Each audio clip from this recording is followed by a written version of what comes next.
Show me the money. Show me the money! At least that's what Daisy Ridley must have said when she was in contract negotiations with Kathleen Kennedy and Disney to return to Star Wars. The Rey actress will return to Star Wars Jedi New Order film, and her salary has been revealed. If you don't know what it is, I will reveal it. But listen to this.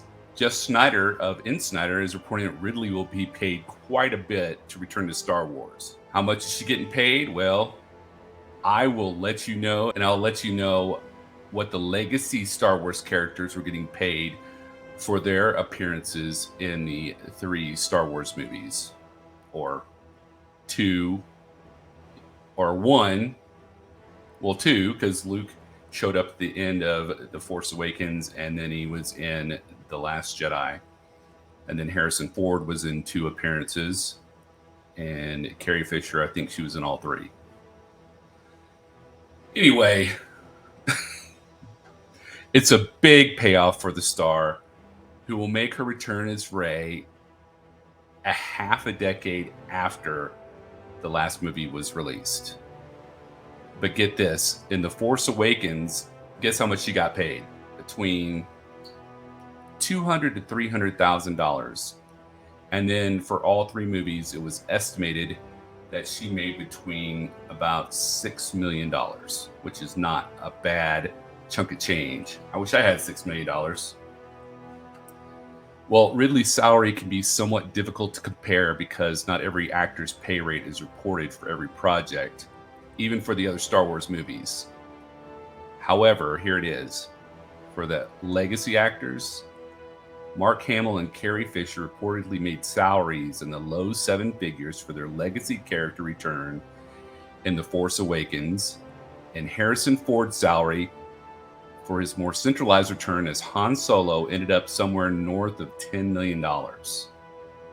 So Harrison Ford came on to die for $10 million. I'm so frustrated. It's one of my sticking points that he's such a good character, Han Solo is, and Harrison Ford just could not stand to be Han Solo, so he decided to wipe him out and kill him. He wanted to kill him after Star Wars, after The Empire Strikes Back. George Lucas stuck him in carbonite.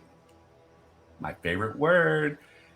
George Lucas stuck him in carbonite because he was unsure if Harrison Ford would sign a contract to come back for Return of the Jedi. Luckily, he did. But Harrison Ford the whole time was arguing with him that he needed to kill Han Solo off. And then George Lucas said that he was not going to kill Harrison Ford off because he was a good character in the toy industry. And if they killed off Han Solo, then he wouldn't have that income as Han Solo as a action figure. But I have Han Solo as action figures on the Black Series. If you'll look at some of my previous videos, actually the video before this, it shows in my curio cabinet of wonders multiple Han Solos. I even have them in carbonite, which I said is my favorite word. Anyway, back to the story. That's enough ranting about Han Solo and Harrison Ford. If Harrison Ford came back and wanted to play Han Solo, I'd love it. But they killed him off, so they'd have to retcon something, or else create a multiverse like MCU. Don't do that. That would be too hard. If you had a multiverse for Star Wars, oh my gosh, can you imagine all the different universes there would be and what kind of tangled web that would create? Nobody would ever be able to untangle it, and it would be so confusing.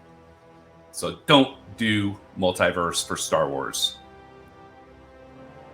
I mean, the world between worlds is kind of multiversey there, but just don't do it, Disney, please. Don't mix the streams. So I'm going to show you a graph or a chart. I'm going to show you a chart of the highest paid actresses of 2022. All right, here we go. Okay, if you look, several of the actresses on the list were already Oscar winners before 2022, and that likely pushed up their salaries higher than they would have been otherwise. If Ridley's reported salary is true, this means the producers think the legacy character's return in Star Wars New Jedi Order will make the movie a hot commodity despite the decisive rise of Skywalker ending. However, this reported salary does not mention if Ridley will earn a percentage of the movie's profits, so it's possible she is exchanging more money up front for fewer points out on the back, which I think is not a good thing. She should totally get money for profits. All right, so Anna Taylor-Joy from Furiosa got 1.8 million. Jamie Lee Curtis, Halloween Ends, got 3.5. I can't believe they paid her so little. I have a buddy who's a horror fiend and has his own channel who loves Jamie Lee Curtis, loves Halloween. Actually, I have two friends that do. And paying Jamie Lee Curtis 3.5 million compared to everybody else is really seems to be like kind of slighting her. But Emily Blunt and Oppenheimer got 4 million. Gal Gadot, Death on the Nile, 5 million. Jennifer Lopez, Marry Me, 8.5 million. Lady Gaga, Joker, Folie à Deux, 10 million. Millie Bobby Brown, Enola Holmes 2, which I want to see, 10 million. Zendaya, Challengers, 10 million. Sandra Bullock, The Lost City, 10 million. Margot Robbie, Barbie, 12.5 million. Daisy Ridley's salary is also somewhat higher than many of the reported salaries of the highest paid female actors of 2022, which are not adjusted for inflation. The only salary from that year that matches is Margot Robbie's. So Ridley and Margot Robbie are making about the same amount of money. But Margot Robbie was starring in Barbie, and she was also the executive producer. So I just let the cat out of the bag. Daisy Ridley is estimated to make $12.5 million in the movie.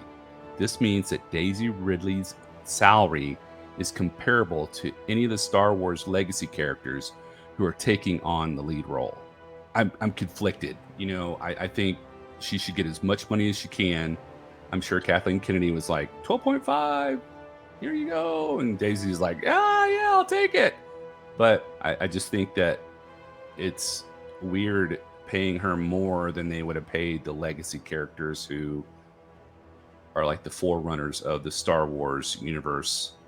Mark Hamill, Carrie Fisher, Harrison Ford. I'm sure if they did AI for Carrie Fisher, they'd give the money to her estate. If Harrison Ford came back, like I said, with a retcon, they'd probably pay him a lot more. Mark Hamill, they should totally bring him back. I'm all for bringing him back. If they can, be a Force ghost, if you can like clone, there's got to be some way that they can bring somebody back from. There's got to be a way they can bring somebody back if they became a Force ghost and they were not killed. Right? Who's with me? Who's with me? If you can become a Force ghost without being killed, there's a way that they can reverse it and bring you back, and then we would have Luke Skywalker back, hopefully in a different state of mind, but Luke Skywalker all the same.